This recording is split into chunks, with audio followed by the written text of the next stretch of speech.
meanwhile, let's go out to Vegas, where I'm sure it's triple digits out there, and they're probably going to shut it down again soon. Let's go to our man on the scene at the top of the strip, inside the South Point Casino, taking his temperature and taking horse temperatures, the great Ron Flatter from VSiN. Ron, what's the temperature in Las Vegas at this particular time? Just call me Vodka Drip. It is 90. Vodka Drip. Yeah, that was the name of my college garage band, I think. Vodka Drip. Like we did covers, 1950s covers. It's only 93. We are in the middle of what could be the ice age here in Las Vegas on the last day of spring. So, right, yeah, the first day of summer, is tomorrow. I know. And you know what pisses me off about the first day of summer? That means from each day forward, it'll get dark a minute earlier. Yeah. So we will enjoy the longest day of the year, and then we'll have hell to pay the rest of the year. But again, we've had hell to pay for the first 6 months already. Yeah, well, you could just dive into the cocktails that much sooner when it gets to be darker sooner. You know what I'm saying? I like this guy. I like this guy, too, especially since he knows. He's got his podcast up. I know. He's got selections on there. Have you ironed it all down now? Because by now, everybody knows the field of 10. Everybody knows the favorites. Everybody knows, what's going on. 'Tis the Law. You got Sole Volante and Dr. Post, 3 of the favorites. I like Tapit to win, but give me your overall view on the 10-horse field, and is there any chance that any of these get scratched tomorrow up there at Belmont? Oh, there's always the chance. I don't see any right now that it would jump off the page and say, yeah, he's probably scratched, but, watch. Something will happen. Yeah, I'm talking about through a late workout. That usually happens later in the week, after the post is drawn, and then so horse gets up, and all of a sudden he doesn't feel good, and then he realizes he's up in New York State, and Governor Cuomo is about to put him in a nursing home, and maybe he'll die there, so the horse doesn't feel runnerish, knowing that he's going to be put into a COVID-19 nursing home facility. You know what I'm saying? Yeah, I don't know that the horses have the same sort of, ability to get this disease like we do. But that's, maybe you know something I don't. You're the Tony Bruno horse whisperer. This is something I've wondered about for years. Exactly right. Tapit to win is likely to get out on the lead early. Yep. The question right now, though, and this is what nobody can really seem to answer, there's another horse that came into this race late, and that's the number 6 horse named 4 Left, trained by Doug O'Neill. Last saw him front-running a win in Meydan before the coronavirus shut things down there. He was going to run in the UAE Derby, and ahead of that he ran in the UAE 2000 Guineas. Not a very good field that he beat, but it was over a mile, and he ran to the lead early and won.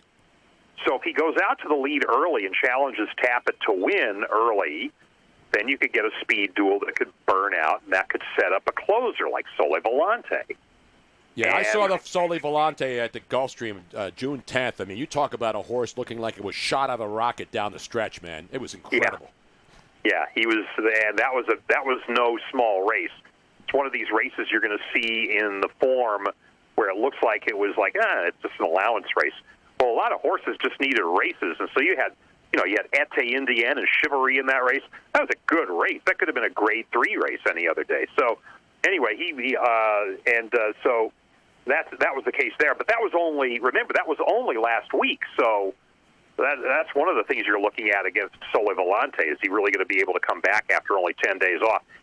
So the pace of the race is going to be the big question. Will Tapit to win be alone on the lead, or will he have 4 Left right there in tow? If it's an easy pace, look, whatever the pace is, 'Tis the Law can chase it and beat it at the end of the race. He's shown the ability to do that. He has 2 Grade 1 wins, and the rest of the field has as many Grade 1 wins as you and I do, Bruno. And listen, I've been tapping it to win a long time. I mean, many decades. So that's actually true, yes, and the stories have been told over the years. I don't lie on this show. This is not about the embellishment. It's an open book, this show. It really is. Yes, but Tony, Tapit to win's a Ridgeling, are you? I try to tap it whether I win or lose. You know what I'm saying? I tap Mac back when we used to have Mac machines. You know what I mean? I tap a keg of lager every once in a while. Tapit's a good name. I like it. Tapit to win. What are you going to have? Tapit to lose? Yeah. Well, his daddy's named Tapit. Pretty good sire. Yeah. So there you go. Exactly. The horse I'm looking at to maybe come in out of the clouds is Modernist. I knew it. Harry knew it. That was my horse. Is that why? That's my one. Okay. Yeah, I There's like only that. 10 horses. You just do wheels, Harry. You got to do some No, I wheels. know, but I mean, you look for a little value here. Absolutely. Yeah. That's what I'm looking for. And this horse has been written off because the thought is he's just not a fast enough horse. Well, might not need to be fast, depending on the pace out front. He might get first run on the early leaders coming into the stretch. Mm-hmm. He's got Bill Mott training him. Now, Mott normally doesn't put a horse in a race unless he thinks he can win it. The general thought was he was looking for this horse to be in the Ohio Derby next week, but he pulls off this 59 and 1/5 second workout at Belmont Park earlier in the week, and it was like, well, I might as well throw him into the Belmont. The other part of this is that he did win the Risen Star Stakes. That was a race that was split into two divisions. It was the lesser of the two divisions. Then he comes back and finishes third in the Louisiana Derby, and a lot of people wrote him off at that point. But he had a horrible draw in the Louisiana Derby. He was hung out wide the whole race and finished third. Now, was the track souped up that day to kind of favor horses like him, and was it the same thing the month before? That's the big question. But he's got Junior Alvarado, who's a very good jockey. And, look, I think this thing can set up to where he can at least hit the board. And if you have him paired with Tiz the Law and an Exacta, I think you could make some hay there. And if he goes and upsets, wins in an upset, then all the better. Yeah, that was the one that I was going to put in there with Tiz the Law for an Exactor, kind of a late developing horse. Can you give us the reason? I know there's reasoning behind the order of these races now. They're going Belmont, and then they're going Kentucky Derby, and then Preakness. There's a reason behind that, right? Well, it's probably three reasons. The Kentucky Derby, once the coronavirus became evident that we were going to have to make some changes, the Kentucky Derby and Churchill Downs still wanted and held out hope that they could have 150,000 people there. So they pushed it as far back as they reasonably could without running up against the Breeders' Cup and things like that. So they pick Labor Day weekend and think, okay, we can still get that done. So that was their motive. Now you got the Preakness and Belmont Stakes left. What are they going to do? And the Preakness, because it was in Baltimore and is still in Baltimore, frankly, they were in a better position to try to set a date for the race than New York was, because New York was the epicenter for the virus. So they set it for October, thinking, okay, we'll be the last prep before the Breeders' Cup, which is in November, at Keeneland. The reason the Belmont wound up being early was because they weren't left with much choice when the other two fell to where they did. And that's why they chose this date, which is still fairly close to when it was going to be. The bigger thing was, though, they couldn't really go to 1.5 miles before these horses haven't even run 1.25 miles yet. And that's why it's only a one-turn 1.125 race. Now, of course, Todd Pletcher, Ron Flatter at VEASAN out there. He's got the great I was even on his podcast, his racing podcast. Is that right? Because, horse experts recognize horse experts, Harry. And that's what we do. That's how we roll. You know what I'm saying?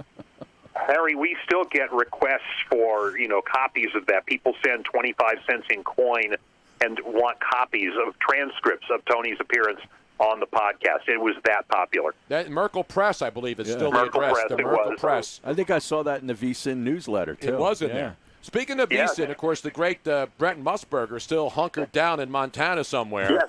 Yes, he is. Apparently, he likes Harry's horse, too. Oh, he does? You know the big horse. You know who Brent likes, right? Farmington Road. Not Farmington, Connecticut Road, where we used to work, right near Farmington, Connecticut Road. Farmington Road, that's his choice. Yep. One of the closers in this race. Sole Volante is a deep closer. Farmington Road, a deep closer. He's still only a maiden winner. Lost his last time out in the Arkansas Derby by 7. So I'm like, Brent, what are you thinking? But here's what he is thinking. You've got two horses in here, Dr. Post and Farmington Road, both trained by Todd Pletcher. He's using the old theory of take the higher odds and take the trainer's other horse. Because how many times do you see that other horse come through and win at longer odds? Pletcher's barn is 500 yards from the finish line at Belmont Park. He's got the home court advantage in a lot of ways. He's won this race 3 times going back to 2007. So he knows how to win this thing. He knows how to win races at Belmont Park. That's the more important thing, because this is not the same race, obviously, being 1.125 miles. But he knows how to have horses ready and have them win. So that's what Brent's looking for from the number 5 horse. This is the kind of inside information. Usually you'd have to pay $30,000, $40,000, $50,000, $60,000 to get on a recorded line, and we're giving it away for free here today. How stupid are we? Hey, Todd. What about me? That's Ron Flatter, ladies and gentlemen, breaking it down, Harry. Hey, Ron, are you one of the guys that doesn't want this year to be a Triple Crown year because of the way the races are spaced out? It doesn't really matter. To me, I think Tiz the Law is a horse that could, sweep them. Look, this whole year is peppered with asterisks. It's actually kind of cool when you look at the Preakness. They give away the Black-Eyed Susan, and normally they have to paint the daisies black because they're not in bloom. The Black-Eyed Susans aren't in bloom in May. Well, now they can use real Black-Eyed Susans. If you look at a Black-Eyed Susan, it looks like an asterisk. So it's only appropriate. Exactly. I think it'd be a great way to end the Triple Crown season if they're giving a blanket of asterisks to Tiz the Law, or whoever would wind up winning the Belmont and then the Derby. So see, no, I don't think it's illegitimate, Ron, because you still have to win the three. It's not like baseball. If you play 50 games, people questioning the legitimacy. I know, but of there's it. 15 weeks in between the races. I know that, so that's 5. a long layoff. Yeah. Will they be able to take the momentum and that layoff? Will they be ready to go in 15 weeks before they go to the next? That's the thing. You got to keep a horse in training for that long. That's going to be tough, and they're mostly going to have another race in between. Tiz the Law is going to race in the Travers. Now, how about a horse that would win? How about this in 1 year? If you had a horse win the Belmont, the Travers, the Derby, the Preakness, and the Breeders' Cup Classic, wow, you might want to throw an asterisk on the first 13 after that. Exactly. Wow. And there'll be It's new just different. shooters. Always there's new shooters after the Derby. Right. Horses bail out, and then there'll be another couple horses in the Preakness. Some and then, horses and only then ran by, the Belmont at right, the and end. then by Yeah. the Belmont, there'll be just 6 or 7 horses left. So how is that going to shape up this year as you see it, Ron? Well, most trainers and horsemen and owners are still gearing toward the Kentucky Derby. Some of the horses that came out of the Belmont, we know about Nadal and Charlatan and Maxfield, they were hurt. But other horses were taken out of consideration simply because they want to aim for the Derby, and this race really didn't fit in for them. They want to give these horses maybe a little bit of a break and then start to tighten them up again in July and August. So I think the Derby is still going to be the big cherry, and it's certainly the race that still looks good when these horses become sires, that you say, okay, well, this stallion won a Kentucky Derby. That's still the big race no matter when they're holding it. So you're still going to get 20 horses in that race. And by the way, the Belmont Stakes is a Derby points prep. The top 2 are probably automatically in. We know the top 1 will be because you get 150 points, and pretty much anything above 50 probably gets you in, maybe above 60 this year.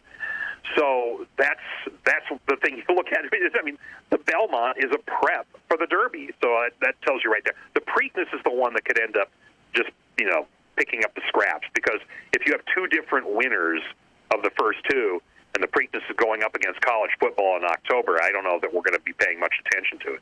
No, I agree, especially in Baltimore. There may not be a Baltimore by the time that race is run, depending on what happens out there. And they trashed that place anyway. But they got rid of the porta potties in the infield there because people were just basically using those for recreation by jumping on top and diving on top of those. Didn't they stop that a couple of years ago? No, it was like about 8 or 9 years ago. They actually closed off the infield to having you couldn't bring in outside alcohol, and people just stayed away en masse. But then they had the infield concert there, which they will not have this year. The infield concert became pretty popular, and I think they actually brought back the porta potties, but it wasn't quite as crazy as it was back in the old days. Exactly. And the last thing, of course, Ron, is the weather. People are worried. I know there's like a 30% chance of rain. Yeah. It looks like a 30% chance of rain doesn't mean it's going to rain. Now, I'm no meteorologist, and I'm no Dr. Fauci. I am Dr. Grouchy. I don't think they're worried about rain by the time they run this at 5:42 Saturday afternoon, are they? No, I don't. Nobody's looking at it at this point. I'll tell you this. The one loss that Tiz the Law has came on a sloppy track at Churchill Downs. So bear that in mind. Part of it, too, is he got caught on a rail trip where he had no way to get through. So that was another issue as well. So it wasn't just the track. But, the rain could open the door a little bit, and you say, all right, well, that might be some vulnerability for Tiz the Law. Who's the mother out there? Who's the mother and who's the father? That's a good question. You know something? Now that you mention it, I should probably delve in on that. I'm just scrolling through the form. Oh, well, Max Blair's won on an off track. He broke his maiden in the slop. Not Max Kellerman. He's not running, I don't think. I think he came up lame. I think he's covering He his came up boxing lame event. on the latest edition of, what's that show called where they yell at each First other? Take. First Take, yes. But, yeah, Modernist broke his maiden on a bad track. I think Max Kellerman was riding him that day. Not quite sure if that was the case. So those are I think I'm just going through the list here and just scrolling as quickly as I possibly can. 8, 9, 10. Yeah, those are the two, Tony. There's your expertise right now, as I was very clearly researched that in advance of this interview. Now, so who are the two modders out there? Max Blair and Modernist both broke their maidens on off tracks. Yeah, I broke my cherry a couple weeks ago on one thing that I hadn't tried before. So you got every once in a while you got to do something. You always got to try new things. Exactly right. At your age, for crying out loud. Now, what are the horses that have that are the longest shots and that might even come Jungle surprise Runner. people? Jungle Now, Runner, our good I think. friend Joe Quills, who's a horse degenerate here in the Philadelphia area, he says Jungle Runner shouldn't even be running in a claimer at Parks Raceway up in the Northeast. Northeast. Well, Philly. yeah, I agree. If there's a horse that could be scratched, maybe that's the one. That's Steve Asmussen's other horse. You know, I was talking about the other angle. Yeah. Go bet the other. You know, not that. No, I wouldn't do that. There, don't waste your money, or just send it to me. I would take it. The Asmussen's better horse, which is getting some buzz, is Pneumatic. Pneumatic. The number 10 horse. He finished third in the Matt Winn. Generally thought that he had a pretty good run doing so against Maxfield New York Traffic. So you're getting a little buzz about him at 8-1 on the morning line, and a little longer than that here in Las Vegas. So, by the way, the morning line, 6-5 for Tiz the Law. No shot in hell. He's going to go off odds on, and this will be the first time since 1976 that a Belmont that didn't have a Triple Crown right there on the plate for the taking will have an odds-on favorite. Wow. Who's the big dog now? So you the longest shot on the board that you got to mix into the exotics that you got to play with your superfectas and your trifectas. Modernist is right. Harry Mays was all over this horse. Yeah. Well, he's a modernist. He's a Moderna kind of guy. He buys all of his furniture at Moderna. Wow. Is it used or new? Whatever he can get. I don't even know what Moderna is. It's one of these Ron. fancy schmancy high-end furniture stores. You know, the Danish. Oh, really? The all that high-end, stuff. not IKEA. No, Danish, high-end, like not cheap high-end. stuff. So they have Swedish meatballs when you walk No. in? No, they have champagne. Do you have to use money with holes in the middle of it? Is that what you have to spend to buy this stuff? I think the Swedish bikini team is waiting for you when you leave. But don't get more than 6 feet away from them because you could get the Rona. The great Ron Flatter. So give me your 4 numbers. Give me your superfecta numbers because we have to make these official. All right. So let's see now. Well, you got the 8 is the law. Yep. You've got Modernist is the 4. I'm throwing in number 10 Pneumatic. I know Dr. Post is getting a lot of attention. I'm not going to include him. So I'll go with number 10 and 1. And the 1, Tap It to Win. I think he'll at least, be close to it at the end, even if he's fading. So you're going to wheel in the super. You're going to wheel 1, 4, 8, 10. You're not even wheeling Sole Volante in there? No. I don't think. I think that this short break hits him in the face big time. Because remember, he hadn't run for 3 months Right. prior to that race, and now he's going to run on 10 days rest. And that's what his trainer told me. His trainer, Patrick Biancone, said, look, I didn't want to have this horse flying all the way up from Florida just to go into a race without having had one at least in the 3 months in between. So that was why he did that. But it's a little close to race time that you do it this time. So, but I've never trained a horse in a classic. Not that I know of. Ladies and gentlemen, put your hands together.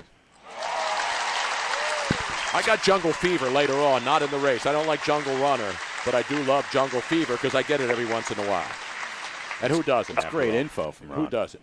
That's why Ron's the best. That's why we bring him on here. Yeah. I could have had any horse guy on here.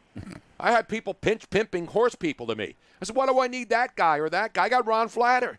He's in Vegas. He works with Brent Musburger, for God's sake, at Veasan. Dude. I want to know who was getting pimped to you. Maybe I want to use whoever this is. No, you don't want to use that guy. He's all right. All right. He writes about college basketball. What the hell's he know about horses? Anyway, we will We'll talk to you soon, Ron. Thank you very much, man. I Appreciate think I it. know who you're talking about. Oh, boy. Here we go. No, he's okay, but he's no Ron Flatter. It was who you're talking about. He's a friend. But I'll No, leave he's it a at friend that. of mine, too. He's a friend of all of us. Now you started something. See what you No, did see there, what he Tony? did? He's not an enemy. Could have just Are you kept your talking about big Dick mouth Girardi? shut. Yes. Yes, the great Yes. Dick Girardi. I love Dick Girardi. I love yeah. Dick Girardi, too. I don't hate the guy, but I'm saying, a lot of people come up to me and say, hey, how about get Dick Girardi on? Get this guy on. I got Ron Flatter on. Hank I'm not gonna do- Goldberg, we could I have love had on, Hank too. Goldberg. I can get You him got on. Hank, yeah. You I know? get Hank on all the time. Let's have a round table. We with should all have of them. we should Yeah. have a Belmont There you roundtable. go. We'll go up to the Belmont Plateau, bring Right. In DJ Philly Jazzy Park, Jeff yeah. and the Fresh Prince up there. Right. Hang out in the plateau. Get a couple of kegs. Play Summertime by Will Smith in the plateau. Tony's afraid to talk to Hank Goldberg, though, because the last time he talked to him, had him on the show, he agreed on what he was going to do the superfecta for, and then didn't bet it and lost. I know. It Yeah. wasn't Hank's fault. I love Hank Goldberg. Yeah, He's one of no, my but favorite that was humans. like you're associating him with that major loss now. All right, Ron, thank you. And All right. sorry, Dick Girardi. I know it's not a shot. I love Dick Girardi, Harry. But we know a lot of horse people.